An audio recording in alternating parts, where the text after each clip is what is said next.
Hello मेरे सारे UPSI के साथियों, उम्मीद है कि आप सब अच्छे होंगे। और कल आप सबके लिए थोड़ी सी खुशी का दिन भी था, क्योंकि मैंने भी आप सबको बताया था और शायद जिनको अभी तक जानकारी हो गई होगी, कल एक याचिका ऑन द मेरिट पे डिसमिस कर दी गई थी। तो उसके बारे में बात करेंगे, उसको लेकर के आप सबके काफ़ी सारे सवाल आ रहे हैं। क्या ऐसा ही सिद्धार्थ खरे सर के साथ भी हो सकता है? उस याचिका में भी देखिए ये कहना अति संगति है, क्योंकि मेरिट पे केस डिसमिस जो हुआ ना, डिसमिस ऑन मेरिट हुआ है, दोनों की मेरिट अलग अलग है। उसके बारे में आगे बात कर लेंगे। दूसरी चीज़ मैंने आपको बताया था कि बोर्ड में जो मीटिंग हुई है, मैंने आपको कल बताया भी था, तो उसमें क्या निष्कर्ष निकल के आया, जो मुझे सूचना मिली है उसके बारे में आपको बता दूंगा। और साथ ही एक और चीज़ है जो थोड़ा महत्वपूर्ण है, इसके ऊपर बात करना मुझे लगता है जरूरी है, क्योंकि इनबॉक्स में मुझे कल काफ़ी सारे मैसेज आए हैं। तो हर पहलू पे बात कर लेंगे और आप सबके क्यूरियोसिटी को भी खत्म कर लेंगे, और मीटिंग में जो निकल के आया उसके बारे में आपको जरूर बता देंगे।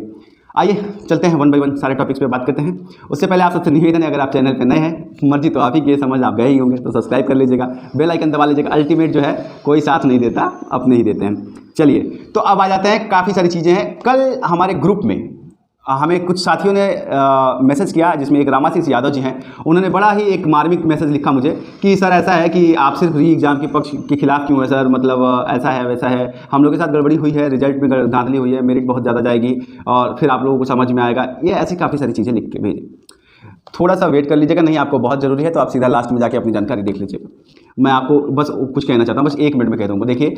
देखिए आप यादव जी या फिर आप जो भी साथी इस तरह की बातें करें, देखिए मैं एक आप सबसे सवाल पूछता हूँ, आपको क्या लगता है कि जो आदमी, जब मैं यहाँ आया था ना तो मुझे भी लगा था गड़बड़ी हुई है तो रिजल्ट कैंसिल करवा दो, लेकिन मैंने देखा कि भाई नंगे पाँव लोग दौड़ रहे हैं ठंड में, नंगे पाँव दौड़ रहे हैं, और शौक से नहीं, नंगे पाँव जूता खरीदने की औकात नहीं थी, मैंने जूते बांटे हैं। और वो लोगों के नंबर अच्छे हैं, 120 125 नंबर हैं, 130 नंबर हैं, वो कहाँ से पैसा लाएंगे जी? और उनकी हालत ये है ना कि वो कोर्स खरीदने के लिए भी मेहनत करते हैं। आपको क्या लगता है इस कंपटीशन के दौर में बिना कोर्स खरीदे कोई कर रहा है? और लोगों को कोर्स खरीदने में ना आपके लिए आसान है, बहुत सारे साथियों के लिए आसान है, लेकिन ज़्यादा लोग ऐसे भी हैं ना जो बड़ी मुश्किल से घर का इधर उधर करके ना कोर्स खरीद रहे हैं किसी कोचिंग का, और उससे पढ़ के तैयारी करके रिजल्ट ला रहे हैं। उनके लिए एक बार फिर एग्जाम हो जाए और एक बार फिर से कोर्स खरीदना पड़े ना, उनके लिए बहुत बड़ी दिक्कत हो जाएगी, बहुत बड़ी समस्या हो जाएगी। वो कोर्स अफोर्ड नहीं कर सकते हैं। और फिर जो उन्होंने उस कोर्स को पढ़ के जो भी मेहनत की है ना, आप में से कोई भी है जो उनकी इस प्रॉब्लम को समझ ले? कौन देगा उनको कोर्स खरीदने के लिए? तो ये एक प्रॉब्लम है साथियों, जिसकी वजह से मुझे लगा कि नहीं ये गलत है, और उनके नंबर अच्छे हैं, ऐसे लोगों को बाहर नहीं किया जा सकता।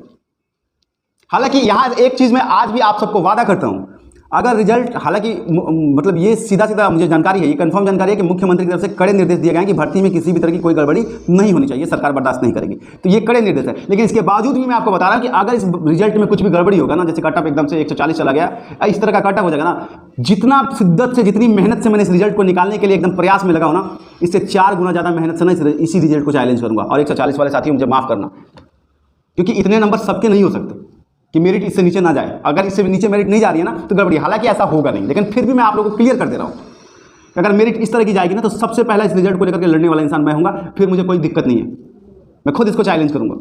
तो आप ये भूल जाइए कि मैं इसमें कुछ भी गड़बड़ी होने दूंगा, या फिर मतलब ऐसा मैं प्रयास नहीं करूंगा, मैं तो पूरा प्रयास करूंगा कि जितना हो। चलिए ये बात हो गई क्लियर। तो आपको हो सकता है पक्ष क्लियर हो गया हो कि भैया कोचिंग का फीस तक भरने के लिए लोगों के पास पैसा नहीं है, कोर्स खरीदने के लिए पता है नहीं है आपको क्या क्या लोग करते हैं। तो री एग्जाम करवाना बड़ी बात नहीं है, री एग्जाम के बाद फिर वो कोर्स खरीदो, फिर तैयारी करो। बिना तैयारी के निकल रहा है जी, 120 नंबर आ रहा है किसी का, कहना आसान होता है, 130 नंबर 20 नंबर सबको कोचिंग करना पड़ता है। चलिए ये एक चीज़ हो गई। अब आ जाते हैं मेरिट की बात करते हैं। देखिए आप लोगों ने लगातार कल खुश भी हुए, आप लोगों में से बहुत सारे लोगों ने कहा कि क्या सिद्धार्थ सर की भी याचिका खारिज हो जाएगी। देखिए कोई भी केस जो होता है ना, ये केस जो है मेरिट पे डिसमिस हुआ है, दोनों के मेरिट अलग अलग है। ये कॉन्फिडेंशियल होता है, कोई भी वकील दूसरे वकील की फाइल के बारे में नहीं बताता है कि उन्होंने क्या ग्राउंड लिया है, क्या मेरिट लिया है, तो ये मैं भी आपको नहीं बता सकता हूँ, लेकिन दोनों की मेरिट में थोड़े डिफरेंसेस हैं। तो इस मेरिट से उस मेरिट का लेना देना थोड़ा सा कम है, तो जरूरी नहीं है कि जैसे ये डिसमिस हो गया वैसे वो भी डिसमिस हो जाएगा, ठीक है। पर एक चीज़ आपके हक में ये है कि एक सिमिलर मामले में, देखिए समान मामला और सिमिलर मामला अलग अलग होता है। एक सिमिलर मामले में चूंकि honourable justice Manju Rani Chauhan madam का जो वर्डिक्ट आ गया है, फैसला आ गया है, तो अब ये जो है डबल एजी जो होते हैं, एडिशनल अटॉर्नी जनरल जो सरकारी वकील हैं इस मामले के, वो इसको कोर्ट जरूर करेंगे हाई कोर्ट में कि देखिए ऐसे सिमिलर मामले में मैडम ने याचिका जो है डिसमिस कर दी है। अब ये ग्राउंड थोड़ा स्ट्रांग बनेगा क्योंकि इस सिमिलर मामले की जजमेंट कॉपी की जाती है, ठीक है। तो इस ग्राउंड पे थोड़ा मतलब ज़्यादा प्रोबेबिलिटी बनती है कि हो सकता है कि ये डिसमिस हो जाए इस ग्राउंड पे, क्योंकि सिमिलर मामला है और उसमें मेरिट नहीं बनी, ठीक है, तो मान के चलिए कि ये डिसमिस हो सकता है, लेकिन पूरी तरह से ये कह देना ना उठा एकदम डिसमिस हो जाएगा, ये गलत बात है, ये हो नहीं सकता है। मेरिट दोनों केसेस की अलग है और दोनों की ये भी है, ठीक है ना। तो ये आप थोड़ा सा अभी इंतजार कर लीजिए तो आपको पता चल जाएगा क्या हो रहा है। लेकिन मैं अपनी तरफ से ये नहीं कह सकता हूँ कि डिसमिस हो जाएगा, क्योंकि मुझे पता है कि मेरिट अलग अलग है दोनों केसेस के। ठीक है, चलिए अब जाते हैं बोर्ड की मीटिंग को लेकर के कि बोर्ड में क्या हुआ। देखिए, मुझे जो सूचना मिली, अपोस्ट इसलिए कह देता हूँ ना कि अपना जान बचा लेता हूँ, ठीक है, क्योंकि बाद में फिर कार्रवाई हो जाती है, गोपनीय जानकारी आप किसी को दे नहीं सकते हैं। और टेलीग्राम ग्रुप में दे दूंगा, वहाँ आके पूछ लीजिएगा, वहाँ मैं बता भी देता हूँ काफ़ी सारी चीज़ें। देखिए, जो मीटिंग हुई है उसमें एक चीज़ निकल कर आई है कि, और मीटिंग लंबी चली है, 7 बजे तक चली है। अगर आप में से किसी को जानकारी हो, किसी ने मुझे मैसेज किया था कि मैं भर्ती बोर्ड के ड्राइवर हूँ, ऐसा वैसा कुछ उसने मुझे लिखा था कि ड्राइवर हूँ, तुम्हें कैसे सूचना मिली। तो ड्राइवर साहब आप थोड़ा पता कर लीजिएगा, मीटिंग जो है 7 बजे तक चली है, 4 घंटे की मीटिंग चली है। और फाइनली उस मीटिंग के बाद जो निष्कर्ष निकल के आया है वो ये निकल के आया है कि फेज वाइज भर्तियाँ कंप्लीट की जाएंगी।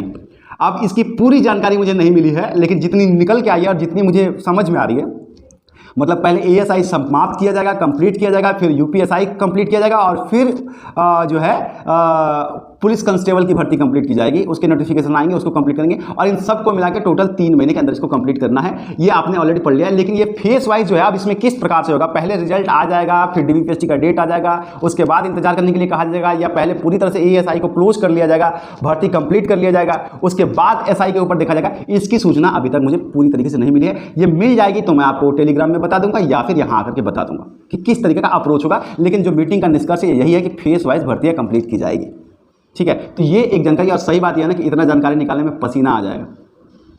मैं अपने आप पे घमंड नहीं कर रहा हूँ, बस आप सबको बता रहा हूँ कि बहुत मुश्किल होता है ऐसी जानकारियाँ निकालना और मतलब फिर करना।